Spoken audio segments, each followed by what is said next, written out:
সামনে আর পেছনে। কিন্তু রাসূল বলছেন যারা এই তিনটা সূরা পড়ে তাদের উপর থেকে নিচ থেকে সামনে পিছনে চারিদিক থেকে ফেরেশতা তাদেরকে ঘিরে ফেলে। আর সবচেয়ে ছোট্ট ফেরেশতা কত বড় বলেন? সবচেয়ে ছোট্ট ফেরেশতা কত বড়? কিচ্ছু শুনে না, শুনে নেবেন। ফেরেশতার উপর একটা আলোচনা আছে আমার ইউটিউবে, অনেক পুরানো আলোচনা। সবচেয়ে ছোট্ট ফেরেশতার সাইজ হলো উহুদ পাহাড়ের সমান। উহুদ পাহাড় 10 মাইল লম্বা, 2.5 মাইল চওড়া। এরকম যদি 10 জন ফেরেশতা আপনাকে ঘিরে রাখে, দুনিয়ার কেউ আপনার কিছু করতে পারবে? কেউ পারবে না। সেজন্য যখনই ইনসিকিউর ফিল করেন, যখনই অসুস্থতা ফিল করেন, পড়া শুরু করবেন কুল হুয়াল্লাহু, কুল আউযু বিরাব্বিল, কুল আউযু বিরাব্বিল। রাতের বেলায় শোয়ার সময় বাচ্চাদেরকে মুছে দিবেন, তাহলে তাবিজ আর কাজ লাগবে না। কেউ জাদু করবে, জাদুও কাজ হবে না, জাদুর সব কিছু নষ্ট করে দিবেন কে? এটার সাথে পড়বেন আল্লাহু লা ইলাহা ইল্লা হুয়াল হাইয়ুল কাইয়ুম লা তাখুযুহু সিনাতুন ওয়ালা নাওম। এই আয়াতুল কুরসির অনেকগুলো ফজিলত, তার মধ্যে একটা শ্রেষ্ঠ ফজিলত বলে দিচ্ছি। আয়াতুল কুরসির 2টা জিহ্বা আছে। কয়টা? 2টা জিহ্বা। কয়টা? 2টা জিহ্বা। যারা আয়াতুল কুরসি পড়বে, এই জিহ্বা দিয়ে আয়াতুল কুরসি তাদের কথা আল্লাহকে বলবে। রাসূল সাল্লাল্লাহু আলাইহি সাল্লাম বলছেন 5 ওয়াক্ত নামাজে যারা আয়াতুল কুরসি পড়ে আর আমাদের পর, তার মধ্যে জান্নাতের মধ্যে পার্থক্য হলো মধ্যখানে মৃত্যু। মৃত্যুর পরে তাকে জান্নাত দিয়ে দিবেন কে? কিন্তু আয়াতুল কুরসিও পড়লাম, আবার বললাম সরকার, জনগণ সকল ক্ষমতার অধিকারী, তাহলে যা করেছি সেটাও শেষ। আয়াতুল কুরসিও পড়লাম, বাইজিদ বোস্তামিতে গিয়া তাবিজ দিলাম, সব।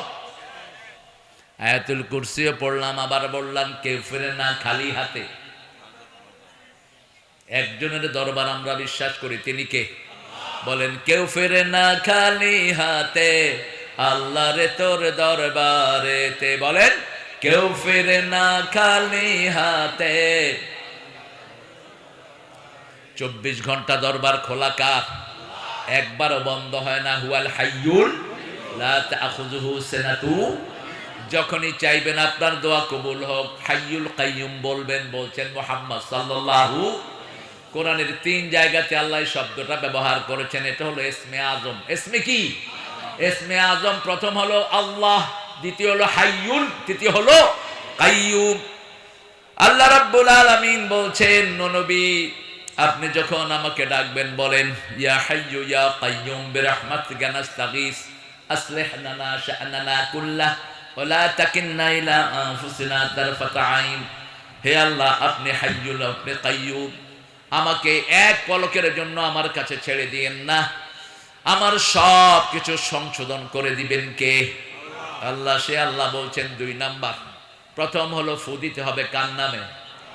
আল্লাহর নামে। 2 নাম্বার ওয়া ইয়াতাতায়্যারুন। শব্দগুলো মনে রাখেন, কুলক্ষণ সুলক্ষণ। হাত চুলকায়, বলে যে টিয়ে আসতেছে। কি আসে? ডাইনার চুলকালে কি এই হ্যাঁ বাস?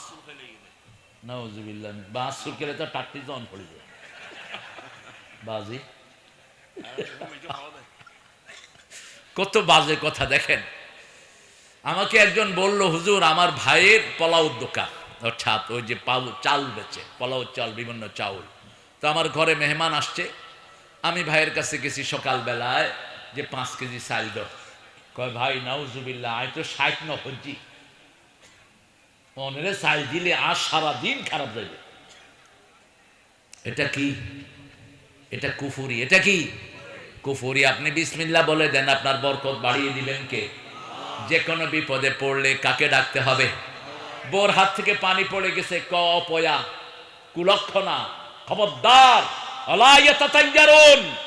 কোন কুলক্ষণ সুলক্ষণে বিশ্বাস করবে না। কুত্তা কাঁদে, কয় বিপদ আইয়ের। কাউয়া চিল্লায়, কয় আইয়ে, বাইরে ন যাইস। এগুলো সব এসেছে হিন্দু ধর্ম থেকে। কোন ধর্ম? হিন্দু ভাইয়েরা। এগুলো আপনাদের কিতাবেও না, আপনারা বানিয়ে নিয়েছেন। রাতের বেলায় নখ কাটলে হায়াত কমে যাবে। হ্যাঁ, 10 দিন কাটবেন না। আরাফার ময়দানের সাথে জিলহজের প্রথম থেকে আরাফার দিন পর্যন্ত কাটবেন না, তাহলে হাজিদের সাথে সওয়াব দান করে দিবেন কে?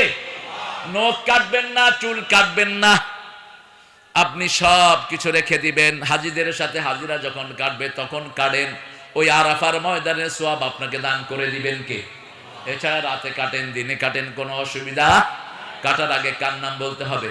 বিসমিল্লাহির রহমানির রহিম। লা ইয়াতাতায়্যারুন, কোন কাজ কুলক্ষণ সুলক্ষণে বিশ্বাস করা যাবে না। 3 নাম্বার, আলা রাব্বিহিম ইয়াতাওয়াক্কালুন, সব সময় ভরসা করতে হবে কার উপর?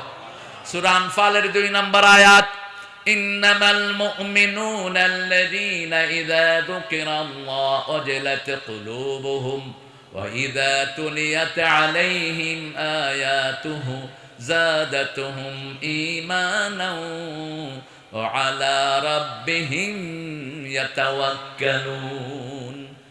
আমার যখন ফুরাবে দিন, আসবে গহীন রাতে, থেকো আল্লাহ জীবনে হয়ে চির সাথী, আসবে গহীন রাতে। একজন বন্ধু, তিনি কে? আল্লাহ।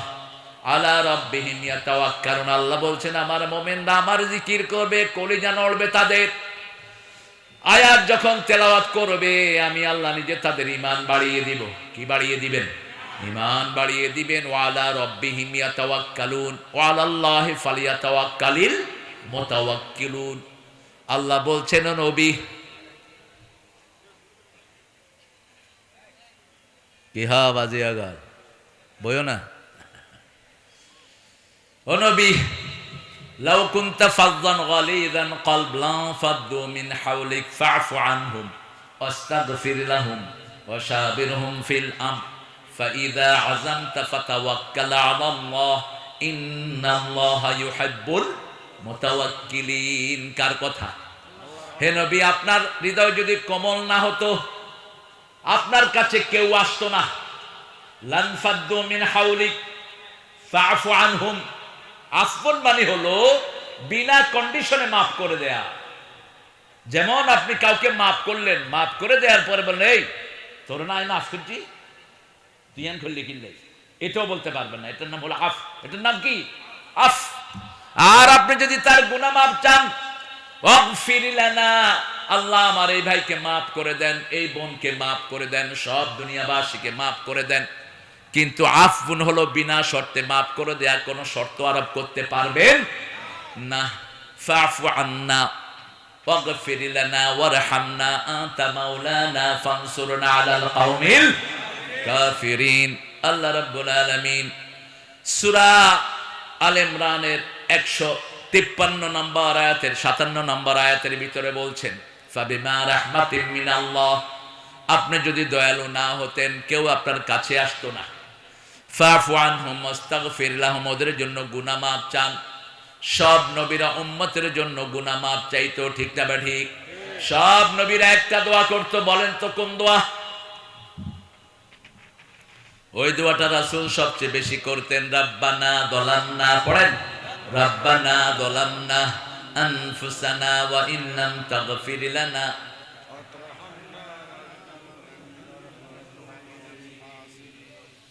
আল্লাহ সফিউল্লাহকে বরকত দাও, আরো জোরে আমিন। সফিউল্লাহ হৃদয়টা অনেক বড়, ও চলে আসছিল চেয়ারে।